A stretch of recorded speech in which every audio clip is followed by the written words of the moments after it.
Alors, oula, cette journée, elle commence bizarrement. Là, il est midi.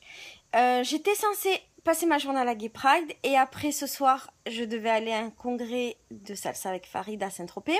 Finalement, Farid n'a pas récupéré sa voiture, donc il m'a fait annuler la Gay Pride parce qu'il voulait que je passe tout le week-end avec lui à son congrès. Donc on devait prendre la voiture là et partir au congrès de salsa à Saint-Tropez et de West Coast Swing à Cannes.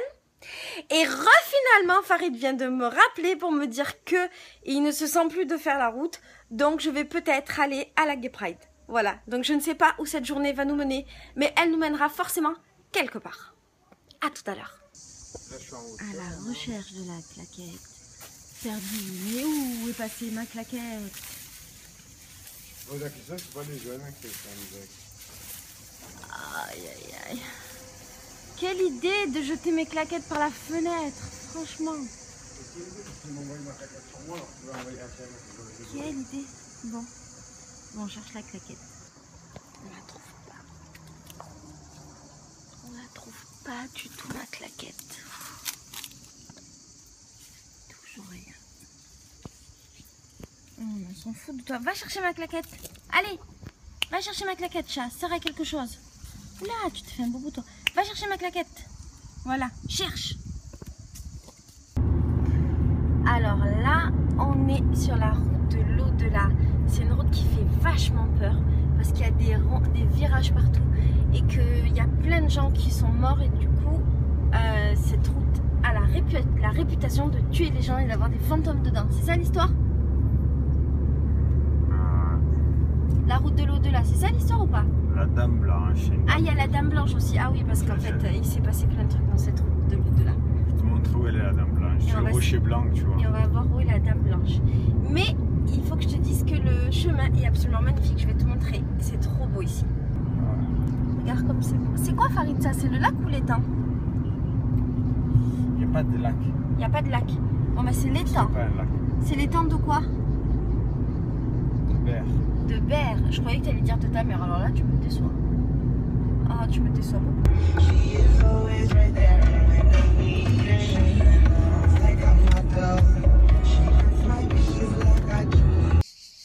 On n'a jamais retrouvé ma claquette. On n'a pas retrouvé ma claquette. Donc je suis en basket toute fouette. Alors, ces journées qui changent tout le temps là. Il doit être 14 h. On est au garage de Farid. On dirait que je suis toute nue. Non, non, je suis habillée. Hein. Il est 14 h, on est au garage pour la voiture de Farid. Ça me semble tellement compromis cette journée. Tout est compromis. Du coup, on ne peut pas aller au congrès parce que c'est compliqué. Il est trop tard, machin. Pour ma Gay Pride, elle commence à 15 h. J'habite à 1 h de Marseille. Ça me complique encore la vie. Donc, je sais pas de quoi ça va être fait. Mais on trouvera bien. Voilà. Alors, là... Je suis beaucoup sur Facebook parce que je suis en train de débattre avec des gens, c'est vachement intéressant, du coup je voulais le partager avec toi. Tu vois, dans ma vie, je mange quasiment que des produits bio et locaux et j'achète tous mes fruits et légumes chez mon producteur local. Et en fait, sur mon blog, j'ai publié un article qui s'appelle Mes courses bio et donc j'ai décidé tous les mois de montrer tout ce que j'ai acheté dans les magasins, donc en dehors de mes fruits et légumes locaux. Et je l'ai publié ça du coup sur les groupes Facebook, sur mon blog et tout ça. Et j'ai plein de gens qui critiquent cette démarche parce qu'on me dit que j'ai tort d'acheter des produits en magasin, que j'ai tort d'acheter des produits avec des emballages. Dans ma photo, on voit des fruits et légumes qui sont emballés parce que je les ai achetés à Auchan. Donc que j'ai tort et que c'est pas normal d'acheter des fruits et légumes machin. Et je trouve ça, ce que je trouve intéressant déjà, c'est de voir que les gens critique beaucoup sans avoir lu l'article où j'explique cette démarche, ce qui est particulièrement dommage parce que on peut pas critiquer sur juste une photo, il faut lire les choses, il faut s'intéresser, il faut aller au bout et je trouve aussi dommage que les gens critiquent sans apporter de solution. Donc en fait je voudrais juste te donner mon avis et mon opinion sur la chose, comme ça au moins bah, tu sais comment je fonctionne et comment je vis. Je suis désolée, ça c'est ma cuisse et du coup ah, voilà. Donc en fait moi, j'achète quasiment mes fruits et légumes que chez mon producteur local. Mais mon producteur local est à une demi-heure de chez moi en voiture. Du coup, quand j'ai besoin de quelque chose pour me dépanner, donc entre les deux, j'y vais à peu près 2 fois par mois, j'achète chez Auchan.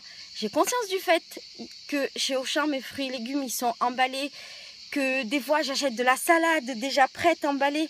J'ai conscience de tout ça, mais est-ce que parce que je mange globalement local, je devrais manger que local?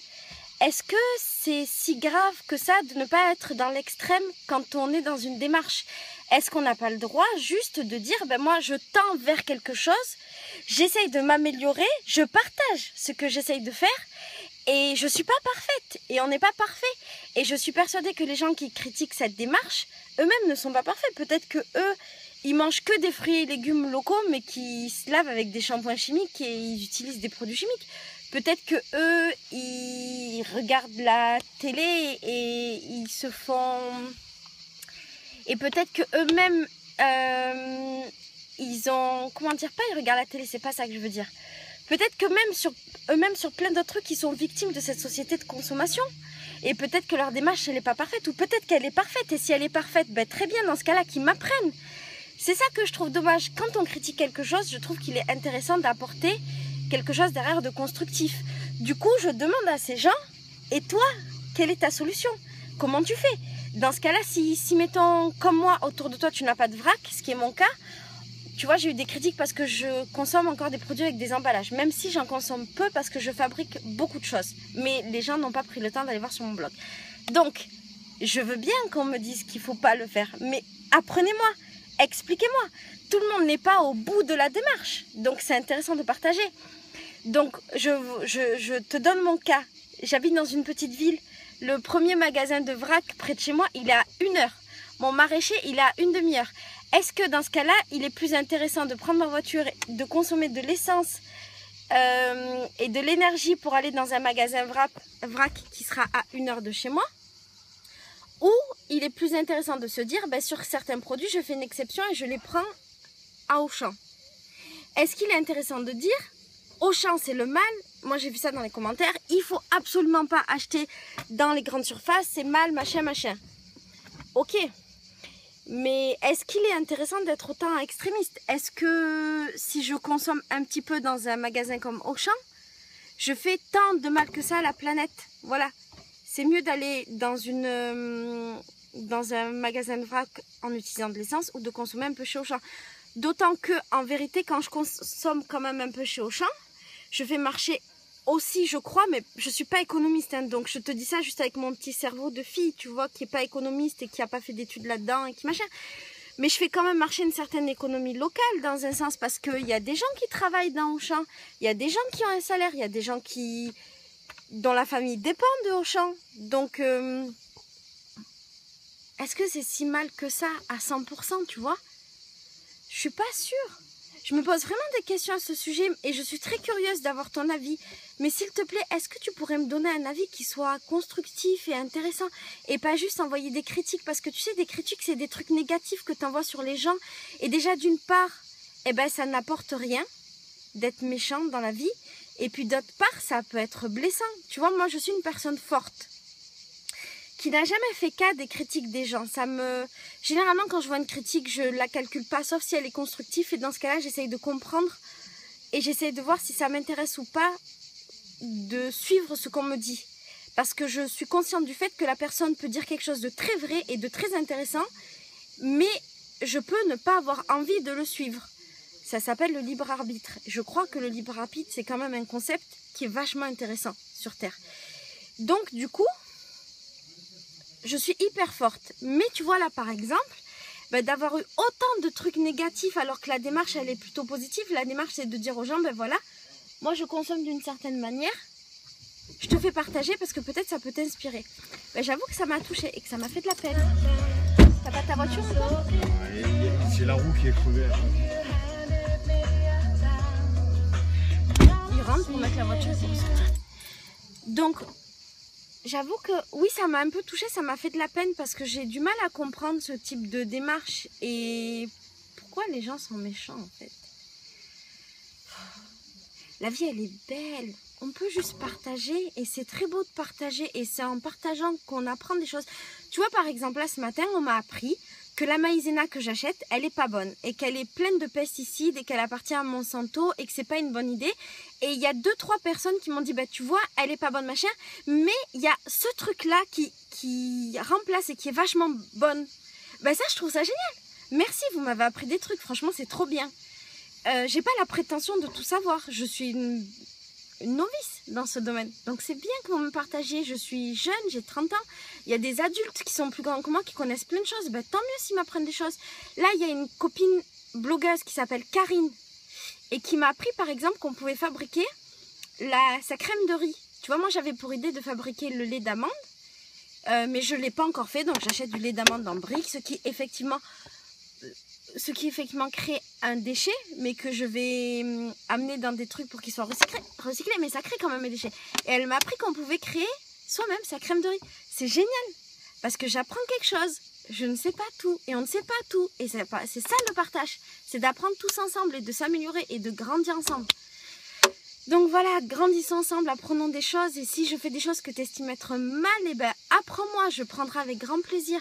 Je suis très ouverte à la discussion et à tout ça. Voilà. Donc je vais aller continuer à me justifier. Tu vois, je suis obligée de me justifier parce que les gens ne lisent pas. Je suis obligée de me justifier. Alors, je suis pas obligée, je pourrais ne pas le faire. Mais en même temps, c'est dommage de ne pas le faire parce que ça coupe le débat. Donc je vais retourner sur Facebook pour me justifier. De toute façon, j'ai que ça à faire parce qu'on est encore chez le garagiste. Et Farid n'aura pas sa voiture aujourd'hui. Et pour ma Gay Pride, ça me semble fortement compromis. Mais je vais essayer d'y aller. Envers et contre tout, la vie se met sur mon chemin pour pas que j'aille à la Gay Pride, mais j'irai à la Gay Pride parce que j'aime la Gay Pride et parce que j'aime le message qui est véhiculé par la Gay Pride. Tout le monde devrait avoir le droit, et ce n'est que mon avis, mais je l'assume, tout le monde devrait avoir le droit d'aimer qui il veut du moment que les deux personnes sont adultes et consentantes. Je suis une fille, j'aime les hommes, mais je pourrais aimer les femmes et il n'y aurait pas de mal à ça parce qu'on serait deux femmes et qu'on s'aimerait et que l'amour c'est beau. Et deux hommes qui s'aiment c'est beau parce que ils ont le droit de s'aimer. Pourquoi on n'aurait pas le droit de s'aimer? C'est triste. Donc, même si j'y vais pas, j'aime la Gay Pride et j'aime le message véhiculé par la Gay Pride. Voilà. Bon, Farid, c'est bon, cette fois-ci c'est fait. Je prends ma voiture, je vais à la Gay Pride. Il n'y a pas de train, de machin. Parce que Farid et moi, depuis tout à l'heure, on fait que changer d'avis. C'est hyper compliqué d'organiser une journée. Hein. C'est très compliqué avec nous. Tout change d'une seconde à l'autre. C'est bon, Farid? T'as pas besoin de la voiture? Je prends pas le train? T'es folle de partir en train. T'es folle. Allez, arrête, tu me fais encore changer d'avis là. Je pars en train, je pars en voiture. Franchement, prends la voiture et pas en train. Pour moi, prends la voiture. Mais non, parce que le train, il n'y en a pas un avant dans une heure. Je vais arriver trop tard. Bon, allez, je pars en voiture, c'est bon, je trouve une solution. Je garerai ma voiture dans un parking. Après, je prendrai le métro, c'est pareil. Allez, voiture. C'est bon. Cette fois-ci, c'est la bonne. Je vais à la Gay Pride. Ouais. Oh purée, je suis tellement contente. Ça a été compliqué. Je vais partir à midi. Il est 15 h. Il y a des bouteilles partout, ma voiture, c'est un bazar international. Yeah! On va à la Gay Pride, mec. On va à la Gay Pride. On va faire la fête. Et la fête, et la fête, et la fête, et la fête. La vie est contre moi, je te jure, la vie est contre moi. J'habite dans la ville la plus petite du monde. Il y a un embouteillage de malade. Et je sais même pas comment c'est possible. Et je découvre une super chanson à l'écoute.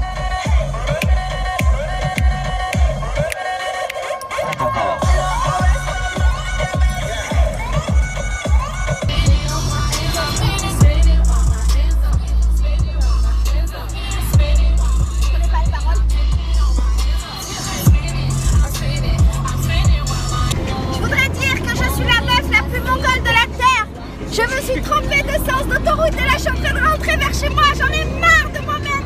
J'en ai tellement marre. Mais qu'est-ce qui se passe dans ce cerveau? Quoi?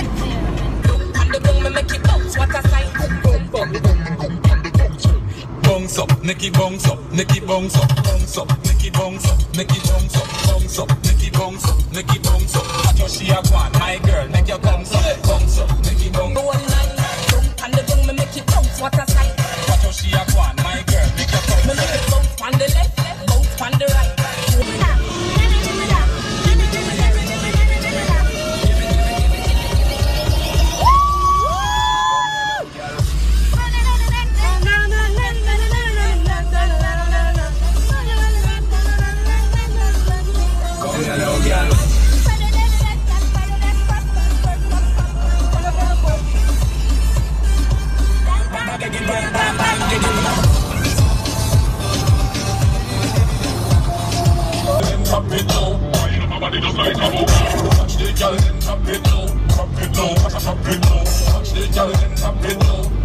and it just like a boom. Who the dancer queen? Like a whining machine.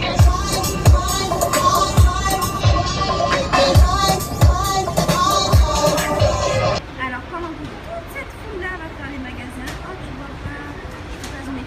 Pendant que la foule va faire les magasins au centre-bourse, nous on cherche la Gay Pride. On ne sait pas où elle est mais on va la trouver. On est sur la Canebière et on entend au fin fond de la Canebière de la musique. Donc ça veut dire qu'on est sur la bonne route. Yeah. Je sens qu'on y arrive, il y a la police partout, ça veut dire qu'on y est bientôt. Je vois des ballons de toutes les couleurs, on arrive les mecs. Écoute.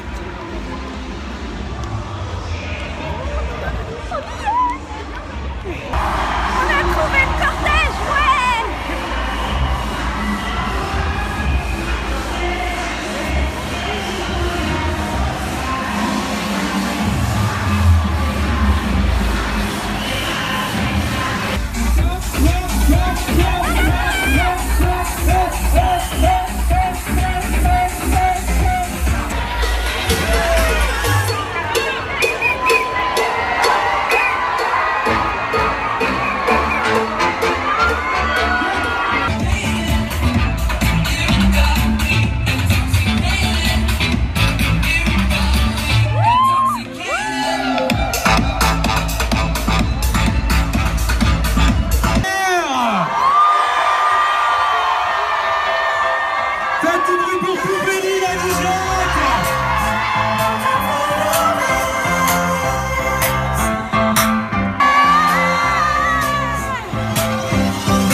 Entre les hommes et les femmes, entre les lesbiennes, les gays, les bi, les trans et les hétéros.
Il y a pas la femme pourrie, la présidente de la VA.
génial, il y a de la bonne trop bien. musique, il y a plein de monde. Franchement, vous de avez l'eau. raté ça, il faut venir. Il faut faire les gay pride. Voilà, faire les gay pride. Il y a des vrai. gays, il y a des hétéros, il y a des homosexuels, il y a de tout, il y a des lesbiennes, il y a des trans même, il y a des trans, c'est génial. Et tout le monde a le droit de s'aimer en vrai. Voilà, et tout le monde se fait des bisous, se fait des câlins. Voilà. Voilà.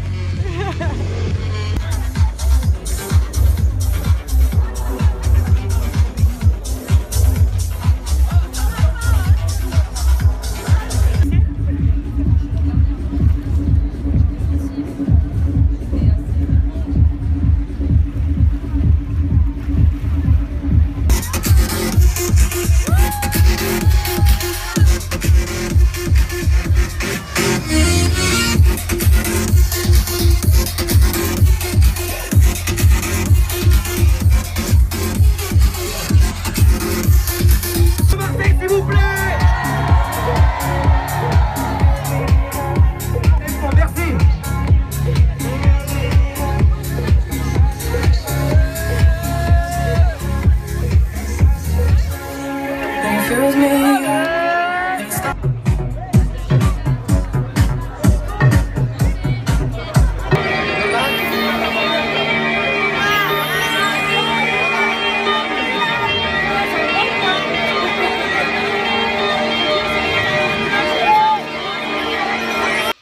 Coucou, on est la nuit, là il est 1h30.